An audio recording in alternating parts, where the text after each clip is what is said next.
Hyderabad metro project విషయంలో CM Revanth Reddy కేంద్ర మంత్రి కిషన్ రెడ్డి మధ్య మాటల యుద్ధం కొనసాగుతుంది. మెట్రో ప్రాజెక్టుకు కిషన్ రెడ్డి అడ్డుపడుతున్నారని ఆరోపించారు రేవంత్ రెడ్డి. అయితే తాను ఏ ప్రాజెక్టును అడ్డుకోవడం లేదు అని స్పష్టం చేశారు కిషన్ రెడ్డి. తనపై తప్పుడు ప్రచారం చేస్తూ ఉన్నారని సీఎం రేవంత్ దిగజారుడు రాజకీయాలు మానుకోవాలి అన్నారు.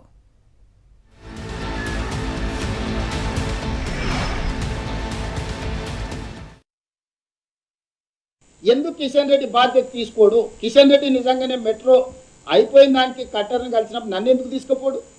మొదటి విడత రాష్ట్ర ప్రభుత్వం Hyderabad metro rail limited take over చేస్తేనే రెండవ విడత అనేది నిర్మాణానికి అవకాశం ఉంది. మొదటి విడత టేక్ ఓవర్ చేయాలి అని అంటే ఇండియన్ రైల్వే ఫైనాన్స్ కార్పొరేషన్ 13,600 కోట్ల రూపాయల ఒప్పందం ప్రకారము నిధులు రిలీజ్ చేయాలా. నిన్న కూడా కిషన్ రెడ్డి గారు మళ్ళీ అబద్ధాలు చెప్తున్నారు. కేంద్ర ప్రభుత్వం ఆల్రెడీ 50% ఒప్పుకున్నది నిజమైతే కాగితం ఎక్కడుందో చూపింది. ఐఆర్ఎఫ్సి లోన్ ఎందుకు విడుదల చేస్తుందో ఏదో సమాధానం చెప్పండి. కేటీఆర్ఏ దీంట్లో కిషన్ రెడ్డికి అంత తెలియలేదు పాపం. అంత అంత అంత అంత అంత శ్రమ కూడా చేసేంత ఇది ఉన్నాడు కాదు. కిషన్ రెడ్డి వెనకాల కేటీఆర్ ఉన్నాడు. ఈ కుట్రలన్నీ కుతంత్రాలన్నీ కేటీఆర్ తయారు చేసి చిట్టానికి ఆ చిట్టి ప్రకారం పనిచేస్తుంది.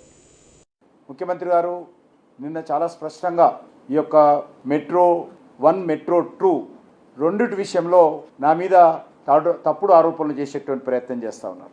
ఇప్పటికే భారత ప్రభుత్వము మెట్రో 2 విషయంలో 50-50 నిష్పత్తిలో ముందుకెళ్లాలని సూత్రప్రాయంగా అంగీకరించిన విషయాన్ని మనం చేస్తూ ఉన్నాం. ఈ విషయము నేను వెళ్ళినప్పుడు చాలాసార్లు నాకు మంత్రి గారు స్వయంగా చెప్పారు. ముఖ్యమంత్రి గారు కలిసినప్పుడు కూడా చాలా స్పష్టంగా ముఖ్యమంత్రి గారికి కూడా కేంద్ర పట్టణాభివృద్ధి శాఖ మంత్రి స్వయంగా తెలియజేయడం జరిగింది. ఇంత అనాలోచితంగా దుందుడుకు విధానంతో ముఖ్యమంత్రి మాట్లాడము ఏమాత్రం సమంజసం కాదు.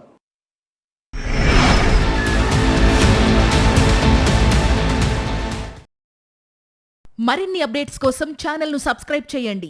నోటిఫికేషన్స్ కోసం బెల్ ఐకాన్ పై క్లిక్ చేయండి.